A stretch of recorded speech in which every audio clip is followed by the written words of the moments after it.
ummanni keenya ciisanyaadha gana. Ciisanyaa ta'uuf deema. Ummanni keenya ciisanyaa ta'uuf deema.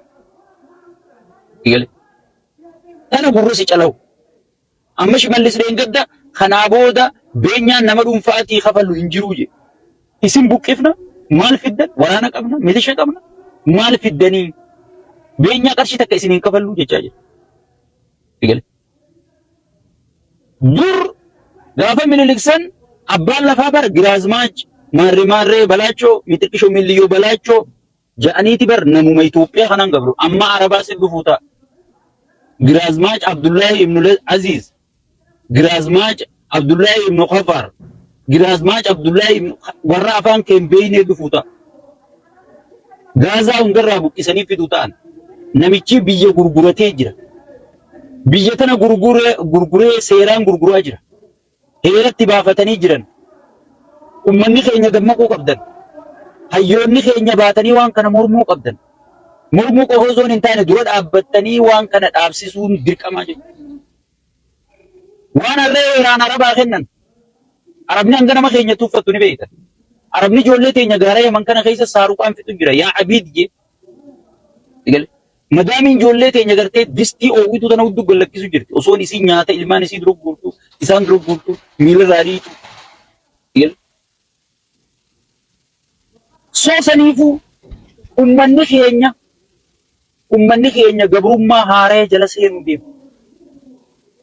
An dhugumaan isinii gabrummaa laal bishaan mataa ganna qabe miila nan qatu jira. Gabrummaan dura shawadhu. Gabrummaan bishooftuu dura gurgurti. Gabrummaan baale gurgurti. Harargees ni dhufti. Wallaggaas ni dhufti. Walloos ni dhufti. Karaa hanqattuun qabdu. Namichi biyya baay'ifatee kiisha kaayyate. Heeratti baafate amma ati maallaqa yoo qabaatte Itoophiyaa guutuu heeraan bittee kiisha kaachuu dandeessa. Heera baasanii jiranii jechuudha. Federaalizimii wanni jaaman, Oromiyaa wanni jaaman, wanni abbootiin teenya gatiitti kafaluu turte biyyee nyaattee jirti. Ganaa lolli kee osoon federaalizimii maarreen taane Arabaan firraa kaasaa. Israa'el biyya Falastiin akkasitti dhuftee bittee fudhattee jirti. Namichi gartee aangoo isaa malee waa takka irra hin kaa'anne. Amma duraan isinii namichi kun amantii isin qabu, sabaa isin qabu. Wanni inni qabu, wanni inni rabbiin isaa, waayin isaa, amantiin isaa, sabni isaa aangoo isaati. Oromoo immoo ani ilma keessan wanni juuf ummata guddaadha. Ummata yoo lole gartee firra loluu danda'u ummata istiraateejii bakka bareeddurra jiru. Waan ta'eef ani ilma keessanii maarreedha warra aangoof bololuutu gartee nuti guutee malee hay kun okkatti magaalaa isinii tolcheefaa jira. Faarsee bulaan kana jalaa sheer godha. Waan ilillii feekachi kaantan. Ilillii boru ijattuun garreetan. Duraan baara deemteeti Arabaa ciisanyaa ta'uu jirtaami. Amma ganda keetirra dhufteeti Arabni. Dura kee bibbireeda ana hunda guuratanii kan fedhan itti fayyadamanii kan fedhan dachii haa xoo'isisuudha. Dachii abbaa keetirra. So jijjiiramni kee akkana ta'e jechuudha. Ameerikaan bar wanni niikuleera tolfatteef namaan dha'uuf dhalaa isaanii bibbireedaa kanarraa Araba eeguufi. Addunyaan tun guutuu wanni qawwee tolfattuuf Iraan sun wanni niikuleera tolfanneettuu maali akka dhufanii dhalaa keenya namni jala guttuun guteenneef humna godhachuun waa hunda maaliif si barbaachisa akka gartee namni dhufee lafateetii fi beera keessarraan fudhanne jechuudha. Oromoon lafa beeraa guututti gurguratee jira namichi. Gurguratee jira. Anamummaan isinii so hayyoonni keenya waan kana laaftutti osoon hin laalle hatattamaan tokkummaa dhufte tana karaa hojii jijjiiruu lafarra gabbuusu yeroon isi amma. Yeroon isi amma. Arrama keessa jedhe wanti Washington Postiin maal baasa? Jijjiiramni jedhamu bilziqinnaan inni jedhamu hin jirtu kijibaa jeetu Washington Postii dubbisaa dhagaa. Hin jirtu jijjiiramni gufatee jira. Ekonomii dhuguma jijjiiree jira garuu investarri dhufaan jiru namni baqatee jira. Investarri hajiru haarayni seenuu dhiisi hajiru bahaa jira jeetu. Ekonomiin harkaa kuftee jirti.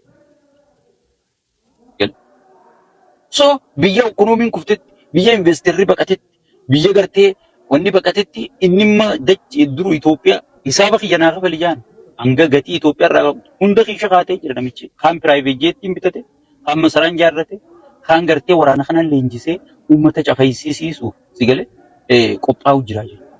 Kana ka dhiibee hayyoota keenya tokko godhee Ameerikalleen akka osoon hayyoonni kun tokkummaa uumee osoon torbaan hin gahin Ameerikaan itti dawwaltee waarningitti kennite. Dawwaltee waarningitti addunyaan guutuun isa balfitee jirti jechuudha. Even kaadireen isa jala jirtu maraachuu jirti. Yaa Rabbi namichuma akkam nurra keesse lubbuudhaa lubbuu liqimsaatiif jala yaama. Kaadireen isa jala jirti. Yaa boo namicha kanatti yooma addunyaan xumuroo yooma Rabbiin tokkichi nu dhagaa jaaniiti boohu jirani. Kan inni mana duraa diige boohu jira. Kan inni ilmoo duraa jeesisiisee taaziyaatti himuu boohu jira.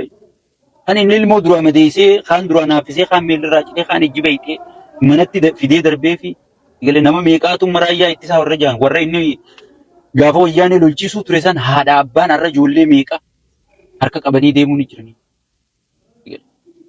Saniifuu ummata keenyaaf sagalee ta'uun ummata keenyaa wajjin dhaabbachuu ummata keenyaaf dhaabbachuu yeroon isaa amma. Yeroon isaa amma. Kun ammaas waan naafii si gaafataati malee hayyoota keenya kana caalaa isaan dalaysiisuu qabu. Kana caalaa isaan irratti dhiibbaa godhuu qabu. Anaafii si hiyye. Anaafii si hiyye. Obboleeyyan kiyya dammaqa. Dammaqa. Wanni hundi nama hunda ulatti dadhabu teessi. Osoo gaafa jimaa hararga roorrisan warra re'ee akka bareetti baala nyaatu nuun jechuu baatanii nu wajji dhaabbattani. Har'a qamadiin Arsii keessatti mootummaan gatii siin murteessu. Silaa gaafas tokkummaan dhaabbate. Osoo gaafa san harargee bira dhaabbattani.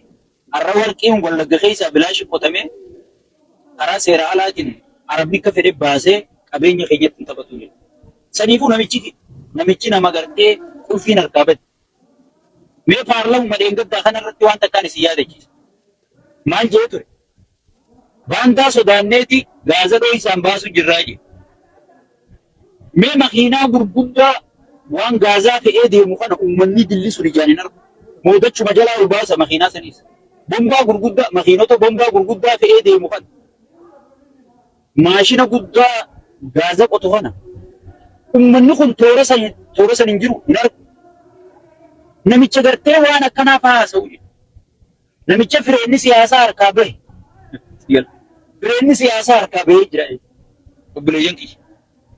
Makiinaan fireenni harkaa bahe egaa mana mukan jettu dhagan jettu maalin jettu hundarra baatee caccabsitii jiru. Saniifuu qaallicha fireenni siyaasaa harkaa bahee jira. Addunyaan guutuun badhaadhina inni itti kijibuu ture.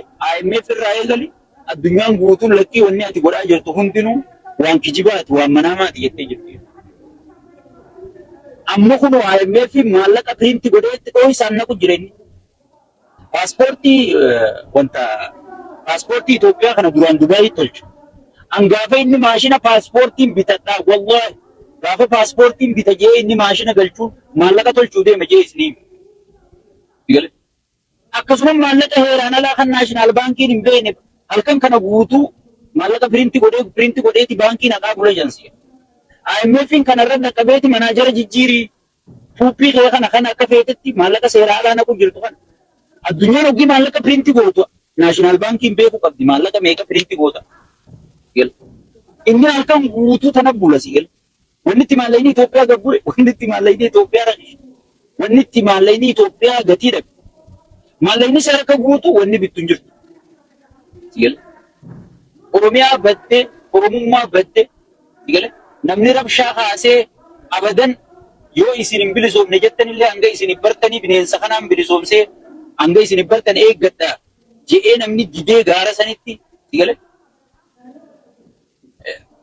Har'a Oromummaa tanaas baasee nageenyilleen hin jiru jedhanii akka paartii siyaasaa tachi tetteessisanii wajjillee namni mari'atu gatii kakafale. Woboodha. Woboo kanaas hayyoota keenyaas gala. Rabbiin nama arraba mi'eessuu jira. Feetu jaaladhu, feetu jibbu. Nama arraba mi'eessu kana jaarraa keessaa argata jechuudha. Nama namni irra walii galu, nama namni yoo inni kaa'ajee ka'u, namni yoo inni taa'ajee taa'u, jaarraa keessaa rabbi sii kenna. Jaa ormaan makkana yoo amma Oromoon itti fayyadamuu baatte hin argamu namni kana. Dhugaan siima. Dhugaan siima. Saniifuu obboleeyyan kiyya hayyoota keessan jala hiriira dhiibbaa irra godha. Isaanii hojii dubbatan dhiibbaa irra godha. Uummanni keenya dhumate namichi nama uummata irra kaayyatee miti. Anis numaafiin hima. Ija diimtuu yoo argina wallaahi namni akka isaa faleessaan jiru. Amma gootamaarra jedhanii warri isan beeku. Ija diimtuu warraan guyyaa adii baqa. Amma hanga dheengaddaa yoonni keenya wal ga'ee fi qiyaamaan isa qabachuu jirtu. Waan inni keessa jiru namni kun namtii biyyaa qabdan gaafadha. Wallahi. Hirriibni isa qabuuti. Tosaniifu ani uummata kiyyaaf sagalee ta'uu ittiin fufa. Hayyoota kiyya irratti dhiibbaa godhuu ittiin fufa. Isinis sheerii fi invaayitiin uummata keessan cinaa dhaabbachuun itti fufa jechuudha. Warra uummata kanarra sagalee ta'u, warra kuufee uummata kanarratti uummata beelawaa kanarratti gartee wanta jiru jalallee yaatanii biyuu isaanii guddiftanii wanni isin yeroo isaanii wajjin guddaniif hin jirtu. Baay'ee isin jaalata Sheekh Abbuutaatii, baay'ee isin kabanya. Firii taayee danda'a jecha nagaan naa jiraadha. Yeroo itti aantu nanga wali jechaa nutti injifannoon fagoon jirtu laa. Injifannoon dhuftee jira. Deengadduma hayyoonni keenya osoon qaamaan waliin argin amma yeroo gabaabduu keessa qaamaan wal arguu deeman osoon qaamaan waliin argin miidiyaa irratti haasawanii waliigaltee isaanii fuudhanii Ameerikaa geessanii Ameerikaan durutti dawwaltee Ameerikaan hangam takka akka namicha kana jijjiiruudhaaf ariifachaa jirtu kanarra dhaabbannee arguu dandeenyaan isiniin ja'a. Nagannaa jiraadha. Egaa kabajamtootaa fi hordoftoota jaalatamtoota maatii jiru miidiyaa oduu ammee keenyaan immoo kabajamoo jaalatamuun keenya abbaan jijjiiramaa fi pirezidaantiin keenya duraanii Dr. Lammaa Magarsaa Waaqoo murtee addaa murteessuun seenaa hojjetanii jiru. Jal'isa yeroo dheeraa booda gidiraan uummata isaanii obsa fixachiisuun waamicha hayyoota qabsaa'otaa fi uummata bal'aa Oromoo jala awwaachuun gara mooraa qabsoo Oromootti deebi'uuf waadaa seenaniiru. Kabajamoon Dr. Lammaa Magarsaa akka jedhanitti yeroo baay'ee gabaabaa ta'e keessatti hayyoota Oromoo waliin marii guddaa tokko irratti argamuun adeemsa qabsoo Oromoo tokkummaan tarkaanfachiisuuf qophii xumuruu isaanii ibsanii jiru. Kun gammachuu guddaadha. Egaa hordoftootaa fi kabajamtoota keenya Dr. Lammaa Magarsaa yoo qabsootti kan deebi'an ta'e kun waan guddaadha. Qabsoon hedduu tarkaanfachiifamuu dandeessi. Kun uummata Oromootiif gammachuu guddaadha. Jaalatamtootaa fi kabajamtoota maatii jiru miidiyaa yaadaa fi odeeffannoon ammaan tana qabannee isiniif dhiyaannee hanganumaa yaadaa fi odeeffannoo keenya biraatiin amma walitti deemnutti nagaan turaa isiniin jenna. Namoonni jiru miidiyaadhaaf haala taatan yookaan subscribe gochuudhaan maatii jiru miidiyaa akka taatan isiniin jenna. Akkasuma like share gochuudhaan jajjabeessaan dhaamsa keenya waan wajjin turtaniif galatoomaa ulfaadha.